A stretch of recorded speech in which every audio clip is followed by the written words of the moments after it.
आप शिव चर्चा कर लीजिए, सत्संग कर लीजिए, भागवत सुन लीजिए।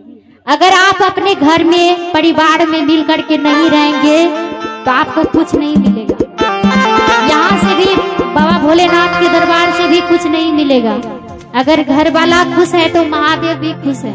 और आइए कहते हैं, सीता सबरी शकुंतला नर्मदा को जा, सीता सबरी शकुंतला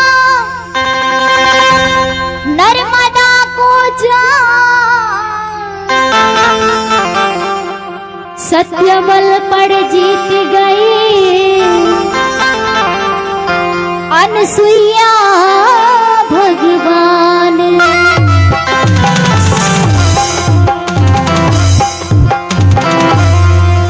ऐसी नारी की कथा गावे संत सुजा। और आइए मीठी मीठी ताली के साथ, सती सावित्री अनसुईया ने धर्म कमल कर गे बहिना, धर्म कमल कर गे बहिना, ब्रह्मा विष्णु महेश गे बहिना गोद खेलल गे। आप सब तो जानते होंगे माता अनसुईया को, जानते हैं ना दीदी? आज देखिए उस संसार में उसका नाम है। और आइए मीठी मीठी ताली के साथ रहेंगे सब कोई। 1 2 3 4।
और आप सब माता सीता को जानते हैं दीदी, जानते हैं ना सब कोई?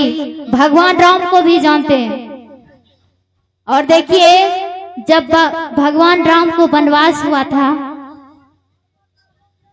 तो लक्ष्मण भाई भी साथ में उनके जाने के लिए तैयार हो गए। जब माता सीता को पता चला मेरे पति को वनवास हो गया है, तो वो भी साधारण भेष में, जो कि रानी थी, साधारण भेष होकर के अपने पति के साथ में जाने के लिए हट करने लगी कि मैं भी आपके साथ में जाऊंगी।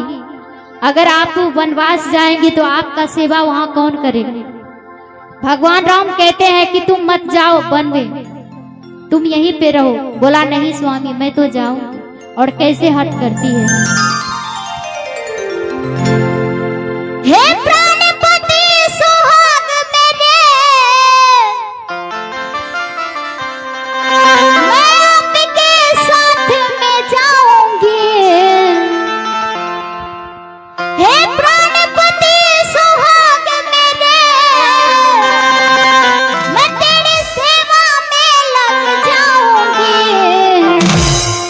खाती हूँ कसम चरणों की स्वामी, तेरे साथ में भी जाऊंगी।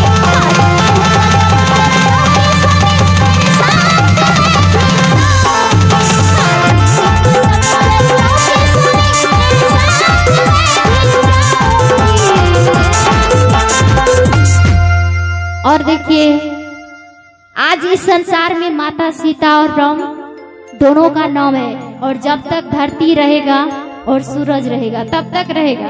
और पहले क्या आता है? सीता, उसके बाद राम। इसलिए कहना है कि पति छिके सिंदूर, पति छिके चूड़ी, पति छिके भगवान पे। पति छिके चूड़ी, पति छिके भगवान पे। और आप सबको मन लग रहा है तो एक बार हाथों को उठाएंगे, उठा लीजिए दोनों हाथ और ताली के साथ कहेंगे कि पति चरण में आगे बहिना वाहे चारों धाम के। पति चरण में आगे बहिना वाहे चारों धाम के।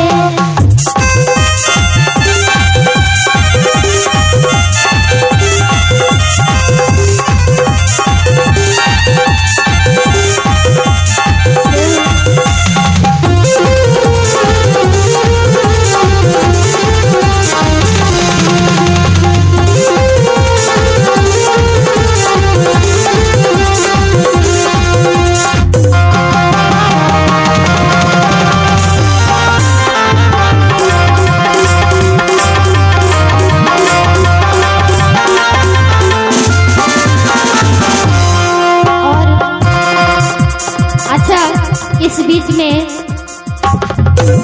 मैं कहना चाहती हूँ, अगर पति के बिना श्रृंगार करते हैं तो क्या अच्छा लगता है? नहीं लगता है ना। इसलिए कहते हैं कि पति के सिंदूर, पति पे ही सारा श्रृंगार होता है। और माता सुलोचना को आप सब जानते होंगे, रामायण तो सब कोई देखते होंगे, और अभी तो बहुत कम देखता है। और माता सुलोचना अपने पति के चरणों में जान भी दे दी। और आइए, जब माता सुलोचना का पति का नाम मेघनाथ था न, और जब वो युद्ध में गए, वो पहले से मना कर रही थी, स्वामी आप मत जाइए, क्योंकि वो जानती थी पति का। लेकिन जब घटना उसके साथ ये घट गया, वो बहुत रोती है और अपने पति के लिए कहती है कि हे सुहाग मेरे, तेरे साथ मैं भी जाऊंगी। हे प्राणपति सुहाग मेरे, तेरे साथ मैं भी जाऊंगी। खाती हूँ कसम चरणों की स्वामी, तेरे साथ चिता जल जाऊंगी।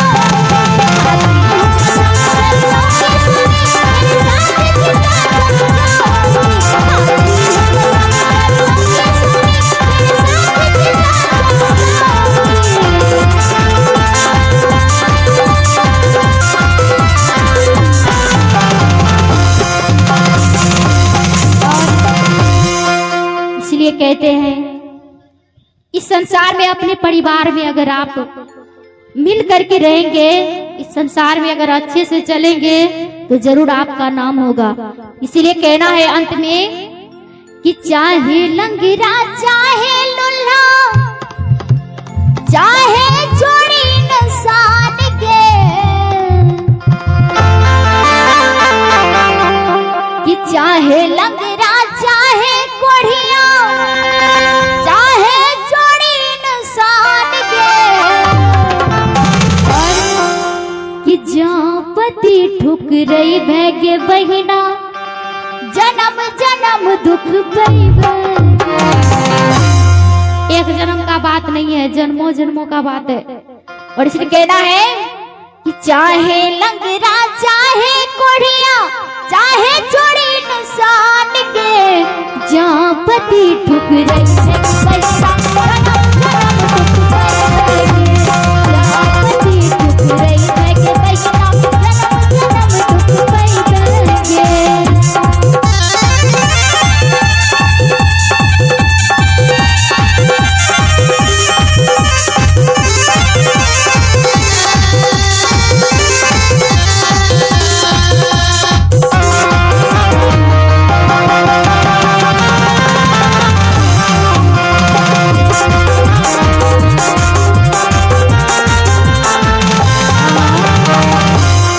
और अंत में नर्मदा को ले लीजिए।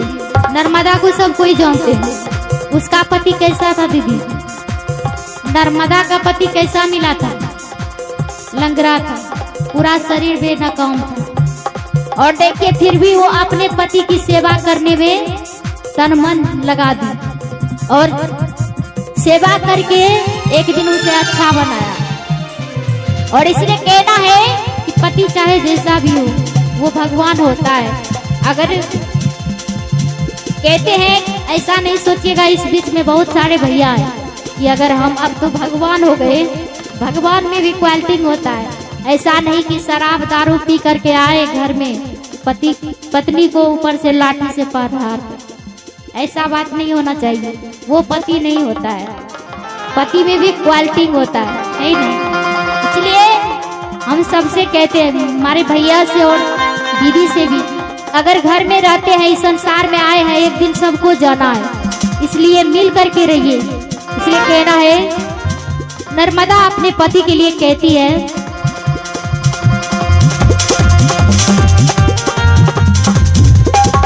भैया एक मिनट।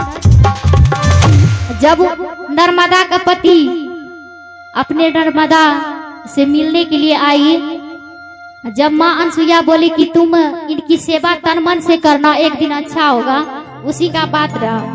एक दिन कहती है कि हे प्राणपति सुहाग मेरे, तेरी सेवा में लग जाऊंगी। हे प्राणपति सुहाग मेरे, मैं तेरी सेवा में लग जाऊंगी।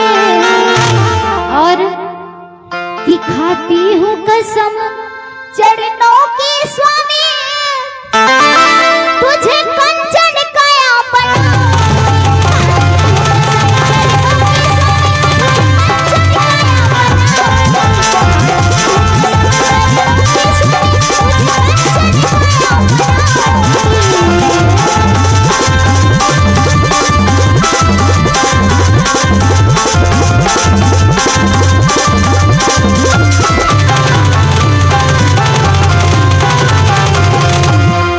और एक दिन उसका पति राजकुमार जैसा हो गया, जो कि भगवान से आत्मा को छीन करके अपने पति को जिंदा किया।